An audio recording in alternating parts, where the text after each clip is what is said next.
अभी जो है हम एक मासूम के ऐलान पर हम यकीन करके हम उस पर अमल करना शुरू कर दें, फरमाने गदीर पर अमल करना शुरू कर दें कि हम अली को अपना इमाम मानें। तो अली को इमाम मानने के लिए तो हमें झूठ लालच धुतवाई तकब्बुर को छोड़ना पड़ेगा। इसके माने जो अली को इमाम उन लोगों ने नहीं माना जो मुत्तकी नहीं थे। मुत्तकी माने झूठ लाल धुतवाजी को नहीं छोड़े थे। अब जो झूठ लाल धुतवाजी को पकड़े हुए हैं वो कैसे अम्बियों के वारिस बन सकते हैं? अगर ये मुत्तकी होते तो इमाम मान लेते। कहीं नहीं किसी तरह की ये तीनों लोगों ने मौला अली को अपना इमाम माने हैं। अब मौला अली का इमाम है, आए अली तो मुत्तकी का इमाम है। मैं अपनी बात, अब मुत्तकी का इमाम वही माने मौला अली है। जब मुत्तकी होंगे तब आपके इमाम होंगे।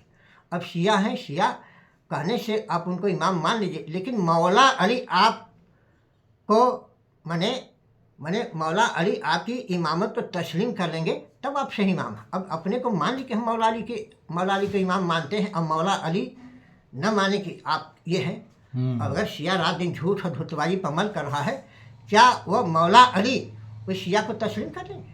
नहीं करेंगे। अब यहाँ किरदार अमल की बात नहीं, शिया कह लेना अलग चीज़ है। शिया दो तरह के पूरी दुनिया मिलेंगे, एक अल्लाह पंजतन पाक की मर्जी वाला शिया और एक अपनी मर्जी वाला शिया। आज के डेट में पूरे अमरोहा के अंदर शादी कोई शिया मिल जाए कि अल्लाह और पंजतन पाक की मर्जी। पंजतन पाक की मर्जी वाला शिया झूठ नहीं बोल सकता, धुतबाजी पर अमल नहीं कर सकता। चाहे थोड़ा झूठ बोले, चाहे छोटा धुतबाजी करे, थोड़ा भी करेगा तो वो जो है वो मासूमियत के करीब आने का हकदार नहीं हुआ। अब सोचिए, जन्नत अल्लाह ने बनाया है झूठ और धुतबाजियों के लिए नहीं। कई कुरान के झूठ और धुतबाज, खूब झूठ बोले, धुतबाजी करिए और नमाज पढ़ते हुए जन्नत में चले जाए, कहीं इस तरह की कोई दलील नहीं है। अब अपने मर्जी से आप कुछ भी मानने लगे तो कुछ भी मानने का इस्लाम का मकसद नहीं है। इस्लाम बहुत ऊंची चीज़ है।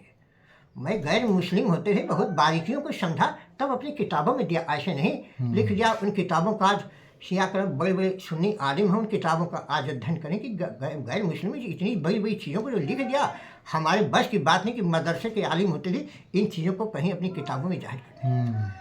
भाई आप ही के अमरोहा में बड़े बड़े आलिम आते हैं जो कि मदरसे के भी आलिम हैं और 4-4 घंटा मजलिस पढ़ लेते हैं, लेकिन एक किताब अपनी ज़िंदगी में नहीं लिख पाए। ऐसे भी आलिम मिलेंगे पूरी ज़िंदगी बहुत बेहतरीन मजलिस पढ़ने वाले में उनका नाम है, लेकिन एक किताब लिखने वालों में कहीं उनका नाम नहीं पाएंगे। आज़ाद के सामने 7 किताबें लिखी हुई हैं। 7 किताबों के अंदर जो अकायद है उस अकायद पर किसी ने आज तक उंगली नहीं उठाया। बिल्कुल जी, बहुत बड़ी बात। मैं एक असाधारण बात है कि असाधारण ये बात मेरे पास क्षमता नहीं कि उस असाधारण स्थिति तक मैं पहुँचूँ, लेकिन कुरान अहले बैत की ताकत है। इन कुरान अहले बैत की ताकत का एहसास दिल ने किया तभी किताबें लिखने की क्षमता है। जी आलिम बन जाना अलग चीज़ है, लेकिन इन मासूमों का एहतराम को लेकर, इनकी मर्तबा को लेकर के कलम चलाना एक अलग चीज़ है। वो कलम चलाइए इनकी मर्तबा को लेकर के, तो वो कलम की चीज़ें जो है पूरी दुनिया के लिए अजमत बन जाएंगी। ये मुझे खुद आज एहसास हो रहा है कि मैं एक साधारण व्यक्ति हूँ, लेकिन ये कारनामा ये कुरान अहले बैत की मर्तबा के जरिए हुआ है। इसमें मेरा कोई रोल नहीं है, मैं अपना कोई रोल नहीं मानता। बिल्कुल ये बिल्कुल सही बात। एक शिया हजरात मिले, वहाँ पता सुल्तानपुर ज़िले का एक इलाका है अमहट है सुल्तानपुर ज़िले में। वो शिया हजरात थे। मेरी किताब को कहे कि किताबों में ये नाम है रमाशंकर पांडे। अभी भी आज अपने को रमाशंकर पांडे मानते, हिंदू मानते हैं, शिया नहीं हुए। हमने कहा कि आप शिया हैं, कहे कि मैं ख़ानदानी शिया हूँ। हमने कहा हम आपको ख़ानदानी शिया हो सकते हैं, लेकिन मैं शिया नहीं मानता हूँ आपको। ख़ानदानी शिया कहने से हम शियत में मानेंगे। शिया किरदार और अमल का नाम है। किरदार अमल के बुनियाद पर हम आपको शिया मान सकते हैं। पूरे अमहट बस्ती की शियों को अपने सामने खड़ा कर दीजिए और उसमें से एक शिया को निकाल दीजिए जो पैदा होने से लेकर अब तक झूठ लालच धुतवाजी तकब्बुर पर अमल नहीं किया। क्या पंजतन पाक की मर्जी वाला शिया झूठ बोल सकता है, धुतवाजी कर सकता है? इसी पर है। और पंजतन पाक की मर्जी वाला शिया होगा तो इमाम हुसैन जैसा गर्दन कट जाएगा। वो झूठ और धुतबाज के हाथ को छूने से इनकार कर दिए। किसी मुसलमान को देखिए बताइए कि सहाबे में सबसे ज़्यादा झूठ बोलने वाला धुतबाज सहाबी का नाम क्या है? माविया का नाम है। माविया का बेटा यजीद उससे भी 10 कदम आगे था। अब यहाँ पे इस्लाम के मकसद को जो रौंदा जा रहा था, उस उस मकसद को जो इनके नाना ने खड़ा किया था, उस मकसद के खिलाफ किरदार अमल पेश किया जा रहा था। पूछिए, उसके लिए इन्होंने जिहाद कायम किया करबला के नाम से, कि हम ऐसे झूठ धूर्तबाज लोगों के तरफ नहीं झुक सकते हैं। बैत लेने का मतलब है झूठ धूर्तबाज के तवज्जो देना, झूठ धूर्तबाज के लोगों के मर्तबा को तवज्जो देना। जो 57 साल की उम्र तक कभी झूठ न बोला हो, एक झूठ धूर्तबाज के बेटे को, जिसके बाबा ने कभी झूठ नहीं बोला, जिसके नाना ने कभी झूठ नहीं बोला, जिसकी माँ ने कभी झूठ ना, जिसके भाई ने कभी झूठ बोला। आप सोचें कि ये लश्कर यजीद ने कहा कि ऐ इमाम हुसैन आप यजीद के हाथ पर बैठ करिए। ये यही बुनियाद है करबला का। ये सुनना भी आसान था, ये लफ्ज़ को कहना भी आसान था, सुनना भी आसान था, लेकिन इस पर अमल करना इमाम हुसैन जैसे हस्ती के लिए आसान नहीं था। तब इमाम हुसैन ने कहा कि ऐ लश्कर यजीद, मुझ जैसा उस जैसे की बैत नहीं कर सकता। ये क्यों लग निकला? जानते थे कि उसकी औकात क्या। खलीफा बन जाना इस्लाम की औकात और मर्तबा नहीं है, किरदार और अमल का नाम ये है। खलीफा बहुत बड़ा हो और पूरी ज़िंदगी झूठ और धूर्तबाजी पर अमल किया है तो खलीफा बने का जीरो बराबरी है। आज इसी खिलाफत का नाम का जो है ये दायरा जो है आज इस्लाम को चौपट कर रहा है। ये जो 3 खलीफा हैं, तीनों खलीफा जो पैदा होने से लेकर कब्र में जाने तक झूठ बोले हैं। कहीं इनका ये नहीं है। अब मैं दारी ईमान में आने पर अबू बकर की मैं चर्चा कर रहा हूँ। एक सुन्नी उलमा से मेरा डिस्कस हुआ, उन्हें कि कहा तुम हिंदू हो, तुमको सहाबा के मर्तबा के बारे में कुछ नहीं पता है। हमने कहा कि ऐसे मत कहिए, आप आलिम दीन हैं, हम आपकी बातों को सम्मान करते हैं, लेकिन सहाबा की बहुत बड़ी मर्तबा है, लेकिन झूठ और धूर्तबाज सहाबा की मर्तबा नहीं है। इसी में बिदत है कि सहाबा के बारे में अब झूठ धूर्तबाज की मैं बात करें, ऐसे अगर झूठ धूर्तबाज सहाबा की कोई मर्तबा नहीं। अब उन्हें सवाल कि कौन सा सहाबा है, उनका नाम बताइए, वो झूठ धूर्तबाज है। अब इस सवाल का जवाब देना आसान नहीं है, अच्छे लोग इसका जवाब नहीं दे पाएंगे, लेकिन मैं बहुत संजीदगी से उस सुन्नी आलिम के जवाब दिया और उनको खामोश कर दिया अपने जवाब में। हमने कहा कि अब जो है मैं अपनी किताब की दलील देना चाहूँ तो मेरे पास कोई ऐसी किताब नहीं है जो किताब से हिंदू किताब साबित करे कि सहाबा झूठ धूर्तबाज कौन है।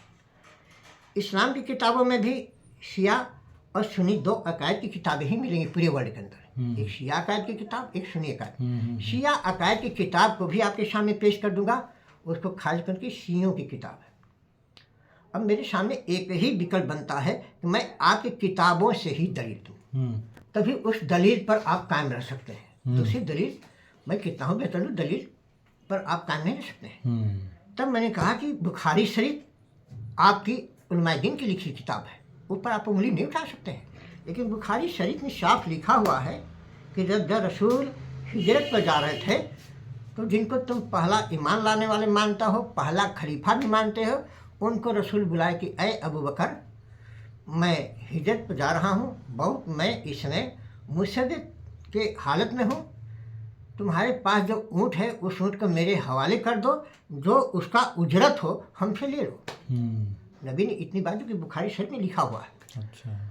अबू बकर उस ज़माने में उस ऊँट को 200 दिरहम में खरीदे थे। अच्छा। और 900 दिरहम में ईमान लाने के बाद ही हरकत की है। ला इलाहा इल्लल्लाह मुहम्मद सल्लल्लाहु कलमा पढ़े, मैंने महान सत्य ला इलाहा इल्लल्लाह, कोई महान सत्य नहीं सिवाय अल्लाह के मुकाबले में। अब अल्लाह के मुकाबले में कोई सत्य को ला कर खा सकते हैं? क्योंकि पूरी सत्य का ही ताकत का नाम अल्लाह है। झूठ की ताकत होती तो अल्लाह का नाम निशान नहीं दुनिया में, लेकिन ला इलाहा इल्लल्लाह उसके लिए ये लग आया है। वो उस महान मासूम ने ऐलान किया ला इलाहा इल्लल्लाह, कोई पूज्य नहीं, कोई महान सत्य नहीं है सिवाय अल्लाह के, कोई पूज्य नहीं है उस महान सत्य के मुकाबले में, कोई खुदा नहीं है सिवाय अल्लाह के। मैं खुद से पैदा होने वाला पूरी कायनात में कोई नहीं अल्लाह के सिवा। ये आसान बने, लेकिन उस सत्य से जुड़ा कलमा ला इलाहा इल्लल्लाह मुहम्मद रसूलुल्लाह, अगर मोहम्मद ज़िंदगी में एक बार भी झूठ बोले तो कलमे का हिस्सा नहीं बनते, एक बार भी झूठ बोले होते। मैं फिर कलमा का आपका तफसीर पेश कर रहा हूँ कि कलमे की तफसीर की ताकत क्या है। अब इस कलमे पर ईमान लाने का मतलब ये क्या है कि कलमा के ईमान लाने के बाद झूठ बोल सकते हैं, धूर्तबाजी कर सकते हैं। झूठ लालच धूर्तबाजी तकब्बुर चारों आपके लिए हराम हो गया। बिल्कुल। ये कलमा की ताकत बता रही है। लेकिन आज कलमा को पढ़ने के लिए कई मुसलमान कहते कि आप कलमा क्यों नहीं पढ़ के मुसलमान होते हैं, कि कहे कि कलमा पढ़ लेना कोई बड़ी चीज़ नहीं है। कलमा उमर भी पढ़े थे, अबू बकर भी पढ़े थे, लेकिन इनके कारनामों को पेश कर देंगे तो आपकी आंखें खुल जाएंगी। तो कलमा पढ़ लेना कमाल नहीं, लेकिन कलमा पढ़ करके उस पर कायम रहना ये कमाल की बात है। अब जिस सत्य का कलमा पढ़ रहे हैं उस सत्य का कलमा पढ़ने के बाद है झूठ, लाल, धुतवाई, तकब्बुर को खारिज करना पड़ेगा। अब सोचे कि ये मुसलमान का कलमा नबी के जरिए हुआ, लेकिन जब दिन मुकम्मल हुआ है तो ये गदीर में दिन मुकम्मल हुआ है, यही मुकम्मल दिन का ऐलान करना है। तो मुकम्मल दिन के लिए में शामिल होने के लिए मोमिन बनना पड़ेगा। ये मुकम्मल दिन नहीं, गदीर से मुकम्मल दिन कायम हुआ है कुछ ही, ये हकीकी बात है। मन कुंतो मौला फजा अली उन मौला।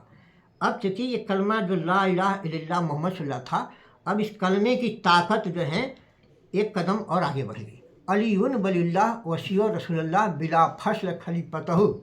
अब इस दायरे पर ईमान आपका कायम हुआ तो मोमिन हो गया। ये मोमिन का कलमा है। तो मोमिन का कलमा गदीर से शुरू हुआ है। गदीर से पहले मोमिन का कलमा नहीं था, मुसलमान का कलमा था। हम इससे इनकार नहीं कर सकते।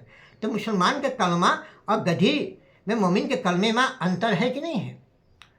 अब सोचे कि इन मासूमों को दिल में याद करके आप ये छोड़े। अब ये छोड़ने के बाद अब अली वलिल्लाह वसीओ रसूलुल्लाह बिला फसल खलीफतहु। जब ये नबी ने फरमाया जुली शिरा की दावत में कि है कोई अल्लाह के बाद जो ऐलान कर दे कि मोहम्मद अल्लाह के रसूल हैं। ये ऐलान का मकसद, जुली शिरा का मकसद कि अल्लाह के बाद है कोई गवाही देने वाला कि मोहम्मद अल्लाह के रसूल है। और जो ऐलान कर देगा वही मेरा वसी भी होगा, वही मेरा खलीफा भी होगा। ये जुला शुरा से ये जुड़ा हुआ मैटर है। लेकिन कोई नहीं खड़ा हुआ। 10 साल के मौला अली थे, 10 साल की मात्र उनकी उम्र थी। तो मौला अली ने कहा कि मैं गवाही देता हूँ कि मोहम्मद अल्लाह के रसूल है। अभी कलमा क़यामत तक के लिए अजान बन गया। ये अजान क्या है? अली का ये कलाम है जो जुली शिरा के दावत के समय ये गवाही के रूप में पेश की थी। अब नबी ने इनको वसी अपना अल्लाह के वली और वसी मान लिए। પછી अल्लाह के वली भी हैं, अलीउन वलिल्लाह वसीओ रसूलुल्लाह वसी हैं। अब इसी को ऐलान जो है उनका नाम है मुकम्मल दिन। मुकम्मल दिन का हिस्सा ये जो है फरमाने गदीर से जब तक नहीं जुड़ेंगे तब तक मुकम्मल दिन से इस्लाम से कोई मुसलमान नहीं जुड़ सकता है। तो फरमाने गदीर में अब जब ये कलमे पर मान लेते हैं कि अल्लाह और अल्लाह के रसूल और अल्लाह और रसूल के वसी और खलीफा मौला अली को तस्लीम कर लेते हैं तो वो दायरे मोमिन हो गया।